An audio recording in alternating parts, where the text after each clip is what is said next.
Ô, Couto, teve uma sessão tumultuada hoje em Brasília, né? A base aliada do governo conseguiu adiar a votação daquele projeto de lei que pretendia ali criar, na verdade, um retrocesso mesmo em relação ao casamento gay, né? O casamento homoafetivo. Esse projeto estava na pauta da Comissão de Previdência, Assistência Social, Infância, Adolescência e Família da Câmara. A gente está vendo aí os debates que seguiram aí tensos, houve uma pressão popular também, movimentos da população LGBTQIA+, enfim, movimentos sociais foram pressionar aí em Brasília e a votação foi adiada para quarta-feira da semana que vem, dia 27.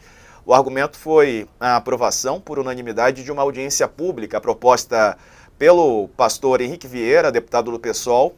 Ela foi proposta no dia 12, então vai ser realizada a audiência pública e depois, quarta-feira da semana que vem, então vai ser feita essa votação.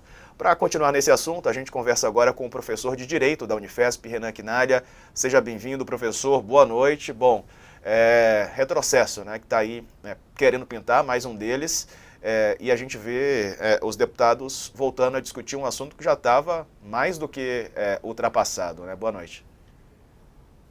Boa noite, Diego. Boa noite, coach. É um prazer estar aqui com vocês, ainda que para falar Boa desse noite. tema bastante difícil, porque de fato é uma tentativa de impor um retrocesso em algo que já estava pacificado desde 2011, quando o Supremo Tribunal Federal, em uma decisão, em duas ações, né, que discutiam aí a constitucionalidade das uniões homoafetivas, ou seja, aquelas formadas por pessoas do mesmo sexo, o STF decidiu ali em 2011 que essas uniões teriam os mesmos direitos das uniões compostas por pessoas de sexos opostos, ou seja, as uniões heteroafetivas.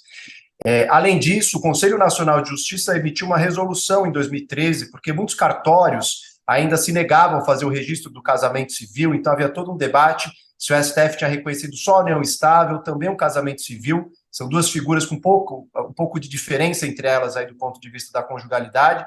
E o Conselho Nacional de Justiça, em 2013, emitiu a Resolução 175, que prescreve já que não há nenhuma diferença entre essas uniões, ou seja, os cartórios devem realizar tanto a união estável quanto o casamento civil entre pessoas do mesmo sexo. Então, a gente tem praticamente 10 anos de um reconhecimento desse direito já assegurado, milhares de casais, estima-se aí, por últimos dados a que eu tive acesso, né, desses cartórios, dos colégios cartoriais no Brasil, a gente tem algo aí, mais de 60 milhares de casamentos de pessoas do mesmo sexo já registrados nesse período, inclusive um boom na época da eleição do Bolsonaro, em 2017, no processo eleitoral, com esse receio de que o direito seria revogado caso fosse eleito ele presidente. Ele foi eleito presidente, não conseguiu mexer nesse direito, sabia que teria uma contra-reação da Suprema Corte, mas agora a gente vê essa articulação no Congresso Nacional, claramente com uma tentativa de fazer barulho. É muito difícil que essa proposta avance, que ela seja sancionada pelo presidente da República.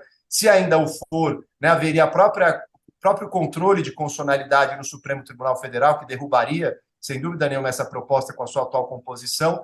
Mas a gente vê aí uma tentativa de gerar um estardalhaço em torno da temática e, sobretudo, de acumular capital político dos setores conservadores, também por parte desses parlamentares ali que estão agitando essa proposta.